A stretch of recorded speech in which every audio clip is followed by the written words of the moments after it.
បាទសួស្តីបងប្អូនទាំងអស់គ្នាបាទថ្ងៃនេះខ្ញុំមានកិត្តិយសខ្ញុំសូមលើកយកគម្រោងមួយឈ្មោះថា Explosion បាទធ្វើបទបង្ហាញជូនបងប្អូនសង្ខេបដើម្បីឲ្យបងប្អូនយើងងាយយល់បាទចឹង Explosion ណាបងប្អូន Explosion គឺបាទ slogan របស់វា Energy Knowledge Capital បាទ Energy គឺធម្មពល Knowledge ចំណេះដឹងហើយ Capital គឺធនធានExplosion គឺជា platform marketing បាទជា platform marketing មួយដែលទូនទីរបស់គាត់គឺគៀងក community បាទគៀងក community ឲ្យធំទិសដៅរបស់គាត់គឺបង្កើត community ឲ្យបាន1 billion member នៅពេលអនាគតណាបងប្អូនហើយគិតត្រឹមឆ្នាំ2030បានន័យថាតាក់ទាញ member ឲ្យបាន1 លាន member បាទអូខេមុននឹងចូលដល់ប្រធានបទស៊ីជម្រៅសូមសង្ខេបទាក់ទងនឹង disclaimer តិចតួចជូនបងប្អូនបាទ disclaimer គឺជាចំណុចសំខាន់ដែលបងប្អូនត្រូវដឹងបាទទី1បងប្អូនត្រូវដឹងថាវិស័យ forex គឺជាវិស័យមួយបាទមានន័យថា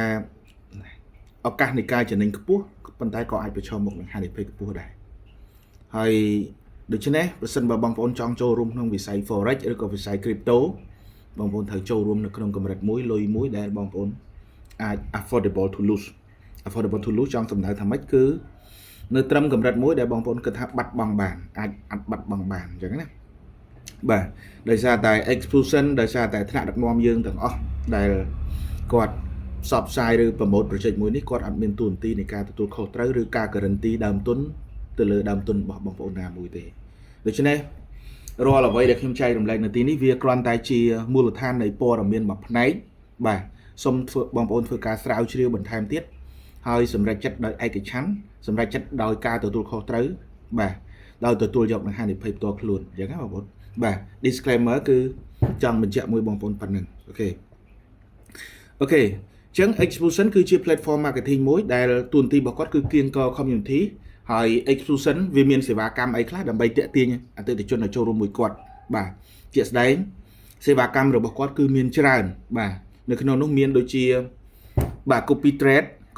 វាមាន forex វាមាន crypto បាទវាមាន education វាមានវគ្គបណ្ដុះបណ្ដាលពង្រឹងសមត្ថភាពដល់បងប្អូនទាំងអស់គ្នាពីចំណេះដឹងគ្រឹះផ្នែក forex ផ្នែក crypto ឬក៏ចំណេះដឹងផ្សេងទៀតជាច្រើនអញ្ចឹងណាបងប្អូនបាទហើយវាមាន trading signal បាទ trading signal គឺសម្រាប់អ្នក trade បាទគេផ្ដល់ជា signal ហើយគេមាន affiliate program បាទហើយមានអីជាច្រើនផ្សេងទៀតអញ្ចឹងណាបាទឥឡូវនេះបច្ចុប្បន្នសង្ខេបជារួមអ្វីដែលក្នុងចំណោមសេវាកម្មទាំងអស់នោះដែលពាក់ព័ន្ធនឹង Explosion ហើយ Explosion អាចផ្ដល់ផលប្រយោជន៍ឲ្យយើងបានគឺមាន3នេះគឺសំខាន់ណាបងប្អូនបាទទី1គឺ Tech Market នេះគឺប្រម៉ូទទាក់ទងនឹងការ copy បាទន័យថានៅក្នុង Tech Market នេះផ្ដល់ឱកាសបងប្អូនយើងបាន copy ផ្នែក Forex បាទចំណែកមួយនេះគឺ Bit1 នេះគឺជា crypto exchange បាទបងប្អូនអាចនឹងទទួលបានអត្ថប្រយោជន៍ពី crypto exchange មួយហ្នឹងហើយចំណែក Bit.fi នេះគឺជា crypto visa card ណាបងប្អូន crypto visa card អញ្ចឹងនៅក្នុងឱកាសមួយនេះបងប្អូនទទួលបាន3អត្ថប្រយោជន៍ក្នុងប្រព័ន្ធតែមួយតែម្ដងមានន័យថាមានតែ Explosion មួយបងប្អូនអាចទាញបានផលប្រយោជន៍3 system នេះតែម្ដងអញ្ចឹងណាបងប្អូនបាទអូខេអញ្ចឹងចូលដល់មួយចំណុចទៀតគឺទៅ what is forex បាទ forex នេះគឺសម្រាប់បងប្អូនភាគច្រើនគឺបានយល់ហើយបាទ forex មកពាក្យថា foreign exchange បាទការជួញដូររូបិយប័ណ្ណបាទការជួញដូររូបិយប័ណ្ណគឺយកដុល្លារដូរលុយអឺរ៉ូលុយអឺរ៉ូដូរលុយដុល្លារលុយជប៉ុនដូរលុយដុល្លារលុយជប៉ុនដូរដុល្លារហុងកុងអីចឹងទៅអាហ្នឹងហើយគេហៅថា foreign exchange នៅក្នុង foreign exchange វាមានអីខ្លះបងប្អូនណាវាមាន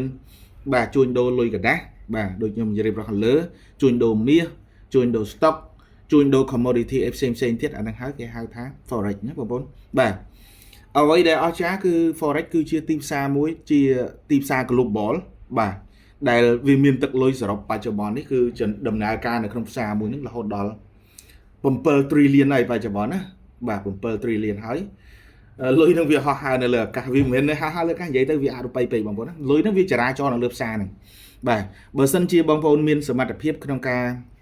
ជួញដូរបាទក្នុងការ trade បងប្អូនមានសមត្ថភាពបងប្អូនអាចយកលុយនឹងដាក់ចូលកប៉ាល់យើងបានអញ្ចឹងណាបាទលើពីប៉ុណ្្នឹងទៀត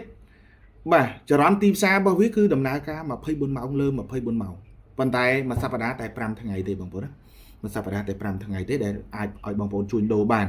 ពីថ្ងៃច័ន្ទដល់ថ្ងៃសុក្របាទសៅរ៍អាទិត្យទីផ្សារសម្រាប់ដោយសារតែបេងសម្រាប់អញ្ចឹងណាបងប្អូនបាទហើយនៅក្នុងទីផ្សារ forex ឱកាសរបស់យើងគឺមានឱកាសទាក់ទងនឹងយើងមានដើមទុនតិចយើងអាច leverage ដើមទុនបានធំបានអញ្ចឹងណាបាទអញ្ចឹងទាក់ទងនឹងការ leverage បងប្អូនដឹងហើយដូចថាយើង1លើ500អញ្ចឹងណាបាទអានេះខ្ញុំបញ្យល់បន្ថែមទៀតសម្រាប់បងប្អូនដែលអត់ចេះដែលដឹងក៏ខ្ញុំបញ្យល់ត្រួសថាបើយើងគេយក leverage 1លើ500ឧមាដើមទុនយើង100បាទនៅពេលដែលយើងចូលផ្សារស្មើនឹង100គុណនឹង500គុណនឹង500វាទៅជា50,000ណាបងប្អូនមានលុយតែ100ទេដល់ពេលចូលផ្សារយើងមានដើមទុនរហូតដល់50,000អញ្ចឹងណាបាទដើមទុនធំកាលណាគេ leverage ឲ្យធំនៅពេលដែលបងប្អូនចូលផ្សារបងប្អូនត្រូវដឹងថាចំណុចល្អ2សម្រាប់យើងប្រយោជន៍បាទចំណេញបាទចំណេញបានធំប៉ុន្តែហានិភ័យក៏ធំដែរបងប្អូនដើមទុនយើងតែ100ទេតែបើ trade ទៅវាដាច់វាធំជាង100បងប្អូនអាច account ដែរអញ្ចឹងណាអូខេអញ្ចឹងខ្ញុំអត់លំអិតទេដោយសារតែនេះគឺជាការបញ្យល់ត្រួសបាទនៅក្នុងនោះដូចជា currency pair គឺសំដៅទៅលើគូរូបិយប័ណ្ណដែលគេអាច trade ឬក៏អាចជួញដូរជាមួយគ្នាបានអានេះគឺគាត់លើកទីហោទេ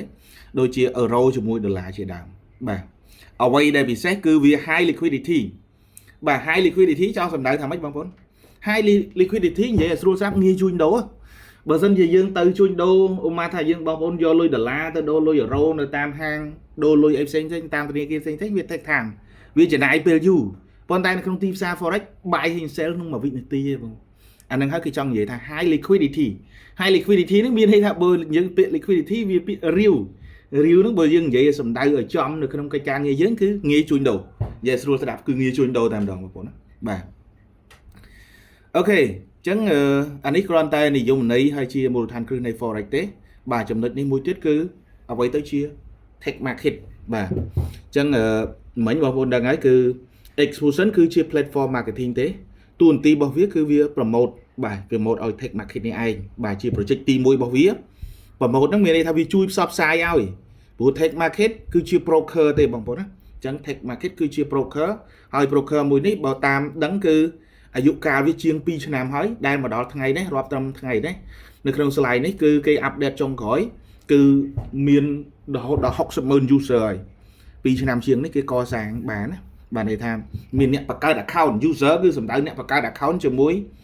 broker tech market នេះឯងអញ្ចឹងណាបងប្អូនបាទហើយ tech market នេះមាន license ចេញពីប្រទេស Maurice ដែលជាប្រទេសមួយនៅ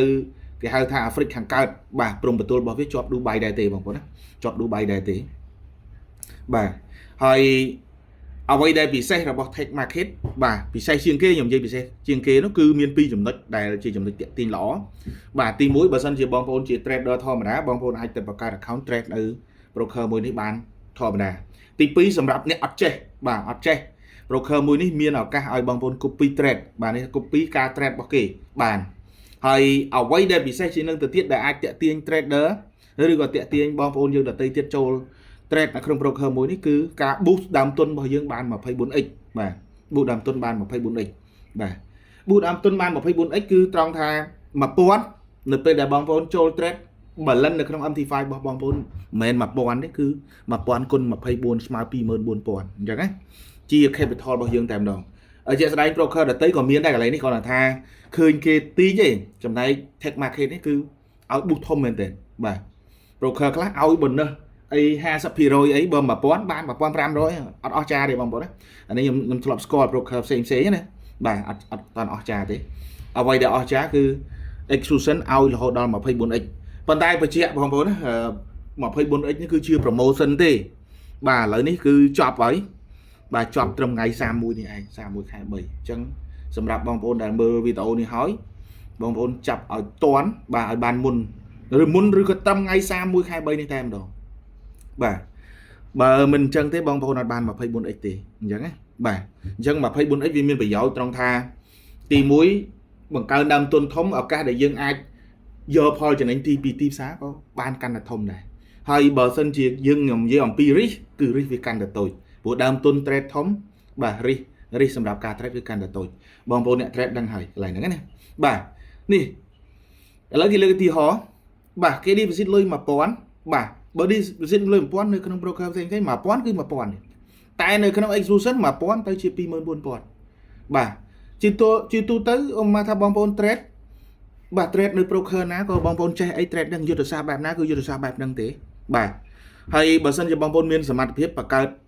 ផលចំណេញបាទ 1% នៃ 1000 បងប្អូនចំណេញបានតែ$10ទេប៉ុន្តែនៅ tech market លុយ 1000 បងប្អូនមិនមែនបងប្អូន trade លុយ 1000 គឺ trade លុយ 24000 អញ្ចឹងបើសិនបងប្អូនមានសមត្ថភាពយក 1% បាទ 1% មិនមែន 1% នៃ 1000 ទេគឺ 1% នៃ 24000 ព្រោះលុយដែលបងប្អូនអាចយកទៅ trade គឺលុយ 24000 នេះអញ្ចឹង 1% នៃប៉ុណ្ណឹងគឺស្មើ$240 $240បើសិនបងប្អូនវិភាគរឿងដើមទុន 1000 បងប្អូននេះស្មើប្រហែលភាគរយបាទស្មើ 24% ហើយចុះបើបងប្អូនមានសមត្ថភាពរហូតដល់ 3% បាទ 3% វាឡើងមិនមែនបាទ700ជាង$720 $720 ប៉ុន្តែអានេះ 3% បានដល់$30ទេអញ្ចឹង720បើធៀបនឹងដើមទុនយើងចំណេញរហូតដល់ 72% បាទច្រើនមែនទេអញ្ចឹងចំណុចពិសេសរបស់ Tech Market គឺកន្លែងហ្នឹងបងប្អូនណាបាទបាន boost ធំបាទអូខេក្រៅអំពី boost 24x មានអីពិសេសទៀតគឺ copy បាទបានន័យថា broker មួយហ្នឹងគេមាន master ខ្លាំងចូល trade ហើយគេមាន service ទាក់ទងនឹងការ copy បាទការ copy trade បញ្ជាក់បងប្អូនតិចនេះខ្ញុំបញ្យល់សម្រាប់បងប្អូនដែលអត់យល់អំពីអ្វីទៅជាការ copy បាទ copy មានន័យថាបងប្អូនបង្កើត account មួយនៅក្នុង Tech Market ទៅបាទបង្កើត account ហ្នឹងគឺដូចបង្កើតកុងធនាគារមួយអញ្ចឹងហើយបងប្អូនដាក់លុយចូលនៅក្នុងកុងហ្នឹងដាក់លុយ deposit ចូលនៅក្នុងកុងហ្នឹងនៅពេលដែលបងប្អូនចង់ copy គេគ្រាន់តែចុច click មាន link copy ពឹបបាទធ្វើឲ្យបានត្រឹមត្រូវ 100% ហើយគឺបងប្អូនអត់ចាំបាច់ធ្វើអីទៀតទេនេះមានន័យថាទោះបីបងប្អូនចេះ trade ក៏ដោយមិនចេះ trade ក៏ដោយចេះ trade តិចតួចក៏ដោយគឺបងប្អូនក៏អាចមានឱកាសយកផលចំណេញបានដែរអញ្ចឹងណានៅពេលដែល trader ដែលបងប្អូន copy ហ្នឹងបាទលើកឧទាហរណ៍ដូចជា NEO ជាទូទៅនៅក្នុង broker នេះពេញនិយមឈ្មោះ NEO មែនទេបាទ NEO មួយហ្នឹងចូល trade បាទគឺបងប្អូនគេចំណេញបងប្អូនចំណេញគេខាតបងប្អូនខាតប៉ុន្តែបងប្អូន NEO នេះ strategy វាល្អខ្លាំងមែនទែនតែម្ដងអញ្ចឹង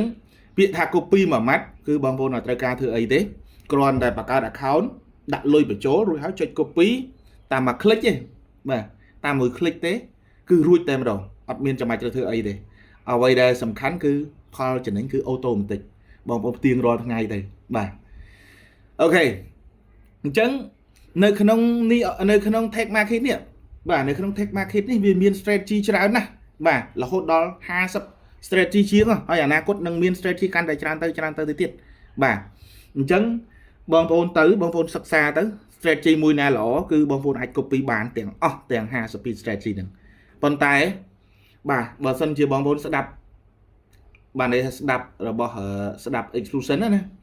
exclusion recommend តែ2 strategy ទេគឺ NEO ហើយនិង Sonic ណាបងប្អូន NEO ហើយនិង Sonic ដោយសារមូលហេតុអីទី1 strategy ទាំងពីរនេះគឺជា strategy ដែលល្អបំផុតបាទន័យថា trade មានផលចំណេញហើយជាមធ្យមរបស់វាខ្ទង់ 10% ជាងអីទេក្នុងមួយខែអ្វីដែលសំខាន់គឺការគ្រប់គ្រងដើមទុនបាទការគ្រប់គ្រងដើមទុនរបស់វាគឺគ្រប់គ្រងល្អមែនទែនគេហៅថា risk management របស់វាគឺល្អមែនទែន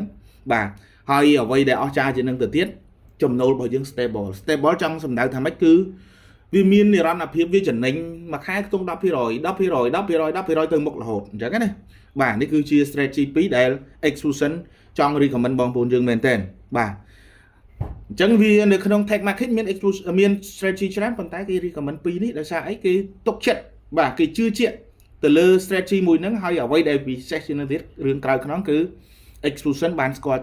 trader ទាំងពីរនេះយ៉ាងច្បាស់តែម្ដងទី1ស្គាល់ប្រវត្តិនៃការ trade របស់គាត់ធ្លាប់កាន់លុយរាប់លានរាប់សែនបាទកាន់លុយបេងហើយវានឹងទៀតបាទគាត់មកចាប់ដៃជាមួយ Tech Market នេះគឺគាត់ trade បែប professional បែប real trader មិនមែនជា gambler ទេបាទគាត់ trade បែបពិតគឺចំណេញក្នុងន័យ long term អញ្ចឹងហើយបានគាត់ recommend strategy ទាំងពីរហ្នឹងអូខេឥឡូវលើកយក NEO FX មកចែករំលែកបងប្អូនពីព្រោះអ្នក trade ដឹងថាខ្លាំងខ្សោយខ្លាំងមិនមែនអួតលើការយកផលចំណេញទេបងប្អូនសម្រាប់ដើមទុនទូចតាច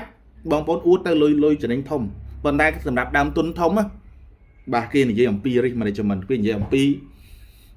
ការគ្រប់គ្រងដើមទុនជារឿងមួយសំខាន់បំផុតបាទពីព្រោះលុយតូចណៃហក់លោតមិនអត់សំខាន់ទេ100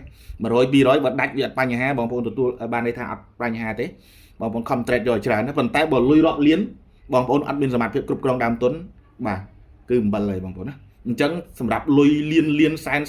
liên liên bi cứ cái bắt đầu từ lơ ca cực rong đàm tuân chỉ ạt được hiệp ca bằng ca phơi cho nên chỉ đường tì pì ai chẳng mấy cái lấy thì ai đều mà explosion hiên tranh mộc bia và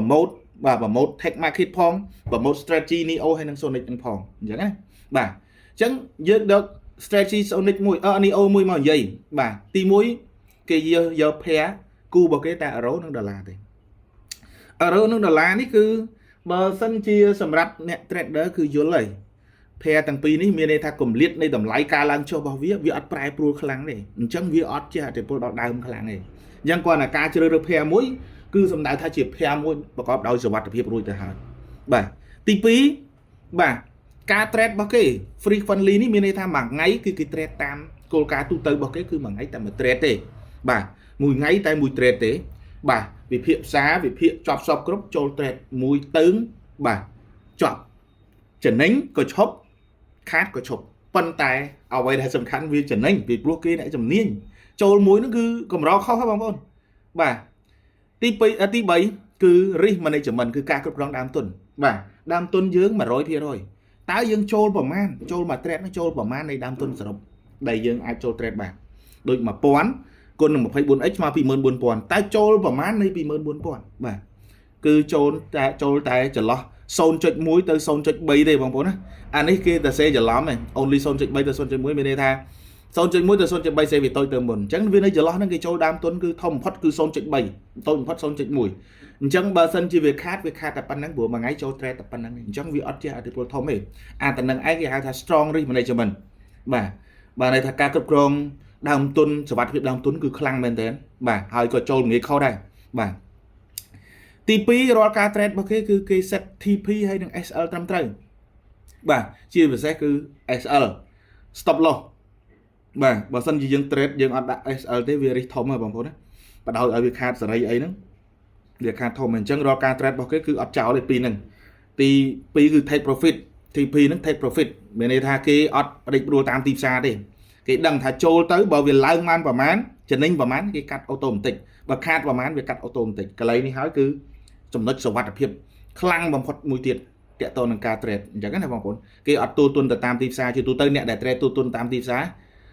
SL ក៏មិន set TP ក៏អត់ set ដែរតាមដំណើរបានន័យថាចង់កាត់ចង់អីចង់ take profit ណាតាមអំពើចិត្តខ្លួនឯងអញ្ចឹងណាមានន័យថាយើង trade គឺបែប emotion ហើយមិនមែន trade បែប technical បែបមានគេហៅថាចាក់សោសុវត្ថិភាពអីត្រឹមត្រូវទេបាទអញ្ចឹងការ trade របស់គេគឺផ្ដោតទៅលើ quality មិនមែន quantity ទេបងប្អូនណា quality មានន័យថាការ trade គេគឺសំខាន់គឺបើយ៉ាងណាក៏ដោយគឺយើងអត់ព្រួយបារម្ភទាក់ទងនឹងការដាច់ដើមទុនទេ quality គឺអញ្ចឹងហើយទី3គឺចំណេញបើសិនវា 10% មែនប៉ុន្តែមិនមែន 10% មួយថ្ងៃនឹងខែនឹងខែក្រោយ 2% 3% គឺធ្វើមិនឲ្យ 10% ហាទៅអនាគតដែលអត់មានដែនកំណត់ហ្នឹងទេបាទចឹងគឺសំខាន់គឺកន្លែងនឹងឯងបងប្អូនណាបាទនេះហើយគឺជាឫសគល់ដែលយើងអាចជំនឿទុកចិត្តទាក់ទងនឹងសុវត្ថិភាពដើមទុនក៏ដូចជាយើងគិតថាផលចំណេញមួយខែខ្ទង់ 10% យើងទទួលយកបានគឺអូខេតែម្ដងអូខេអញ្ចឹងណាបងប្អូនបាទចំណុចកន្លែងនេះគឺខ្ញុំចូលចិត្តសង្កត់ធ្ងន់ច្រើនជាងគេពីព្រោះនេះហើយគឺជាឫសគល់សុវត្ថិភាពនេះហើយគឺជាឫសគល់នៃការផលិតផលចំណេញឲ្យយើងបាទអូខេនេះគ្រាន់តែជាបាទគេលើកឧទាហរណ៍អ្នកដែលគេ deposit 20,000 ទេបងប្អូនបាទគេ deposit 20,000 ហើយមែនបាទលើ deposit 20,000 ទេនេះមែន account 20,000 នេះវាស្មើនឹង 20k 20k ស្មើប៉ុន្មានបងប្អូនប៉ុន្តែខ្ញុំគិតថានេះវាគួរដាក់ k ទេ account 20,000 ទេបាទជាក់ស្ដែង account 20,000 ពេលគុណ24ស្មើនឹង 48,000 បាទត្រេតទៅគឺពីថ្ងៃទី23ខែ10មកដល់ឥឡូវវាបាន76 trade អញ្ចឹងនៅក្នុងនោះនៅក្នុង76ចំណេញ67 trade ហើយខាតតែ9 trade ទេបងប្អូនឃើញទេល្អមែនតើហើយបើយើងគិតជាខែមួយខែទង trade បាន15 16 17 18ប៉ុន្តែបើខុសវិញគឺតែ1តែ2អីទេការ trade គឺល្អខ្លាំងមែនតើអានេះគ្រាន់តែជាឧទាហរណ៍នៃ account មួយថាគេ trade ពីថ្ងៃនោះមកបានប្រហែល trade ចំណេញ67 trade ខាត9 trade ហើយលទ្ធផលចំណេញទឹកលុយពិតប្រាកដគឺ17,000 អញ្ចឹងគឺតាំងពីនោះមកដល់ខែនេះមកដល់លទ្ធផលដែលគេអាប់ដេតនេះគឺចិត្តស្មើដើមហ្នឹងបាទដើម 20,000 ឥឡូវនេះវាចូល 17,000 ហើយខ្ញុំគិតថា K នេះគេដាក់ច្រឡំទេបងប្អូនណាបាទ K នេះដាក់ច្រឡំទេអូខេ ok នេះគឺជា signal បាទ red signal របស់គេនេះគឺ 4.8 លុយមែនទេបាទ 4.8 អ្នកដែលបានន័យថា signal trash របស់គេណាបាទអានឹងសម្រាប់អ្នក signal ឲ្យគេនេះទៅអ្នកដែលគេ trade ណាបងប្អូនបាទឥឡូវដល់ slide មួយទៀតគឺខ្ញុំចង់សំដៅទៅលើ បច្ចុប្បន្ននេះបងប្អូនចូលរួមជាមួយ exclusion គឺល្អអីខ្លះបាទ exclusion ល្អអីខ្លះបាទទី1 no subscription ទី2 no monthly cost បានន័យថា monthly fee ឬ monthly cost បងប្អូនណាគឺអត់មានបើ platform ផ្សេង platform marketing ផ្សេងបងប្អូនចូលទៅត្រូវចំណាយលុយប្រចាំខែមួយខែ5 10មួយខែ25អីចឹងទៅឬមួយឆ្នាំប្រហែលអីចឹងទៅប៉ុន្តែបច្ចុប្បន្ននេះ exclusion អត់មានឆាចលុយបងប្អូនទេបងប្អូនចូលដោយ free តែម្ដងបាទទី2 exclusion ដល់តម្លាភាពផ្ដល់ភាពស្មោះត្រង់ដល់បងប្អូន 100% អត់មានចំណុចលាក់កំបាំងកន្លែងណាទេបងប្អូនចង់ដឹងគឺបងប្អូនគ្រាន់តែតាមដានសាច់ប្រាក់ចូលនិងសាច់ប្រាក់ចេញទៅដាក់ចូលប្រមាណលុយនឹងទៅណាហើយនៅពេលគេធ្វើអីចាយអស់ប្រមាណចំណេញប្រមាណចែកគ្នាមិនគឺលំអិតឲ្យបងប្អូនយើងទាំងអស់អានឹងហើយគេហៅថា no hidden fee មានន័យថាអត់លាក់កំបាំងលុយឬក៏ថាប្រយោជន៍កន្លែងណាមួយទេសាច់ប្រាក់កន្លែងណាមួយទេចង់សម្ដៅអញ្ចឹងណាបងប្អូនបាទទី2 one dashboard បាទ exclusion មានតែ dashboard មួយគឺបងប្អូនអាចមើលឃើញអ្វីទាំងអស់បាទមាន broker មាន signal មាន exchange មាន card មាន copy x មាន education មានអីទាំងអស់មក complete បាទទី4 life friendly fit your daily life friendly មានន័យថាវាត្រូវនឹងជំរិតជីវិតរបស់យើងសាមញ្ញងាយស្រួលបាទទី5 full automatic fully automatic បាទន័យថា automatic 100%ចូលជាមួយ exclusion ហើយ copy ហើយអត់មានបងប្អូនការធ្វើអីទេបាទចាំតែរឿងដកគឺតាក់ទងនឹងផលចំណេញគឺ automatic តែម្ដងផលចំណេញឃើញដកយកមកតែម្ដងអារឿងចូលប្រឡូកប្រឡាក់ trade អីនាំនេះអីនាំឈឺក្បាលវិលមុខអីមិនបាច់ទេបងប្អូនណាបាទហើយចំណុចទី6បាទចំណុចទី6 money work from the first day បាទន័យថាបងប្អូនដាក់លុយចូលលុយចាប់ផ្ដើមបង្កើតផលចំណេញឲ្យបងប្អូនចាប់ពីថ្ងៃទី1ទៅតែម្ដងអញ្ចឹងណាបាទអូខេអញ្ចឹងវីដេអូតាក់ទងនឹង exclusion អូខេខ្ញុំនិយាយកន្លែងនេះមួយទៀតបាទនៅពេលដែលបងប្អូន copy ផលចំណេញដែលបានមកគេបែងចែកមិននេះដូចខ្ញុំនិយាយប្រាប់បងប្អូនមិញគឺចែកដាក់ច្បាស់ហ្មង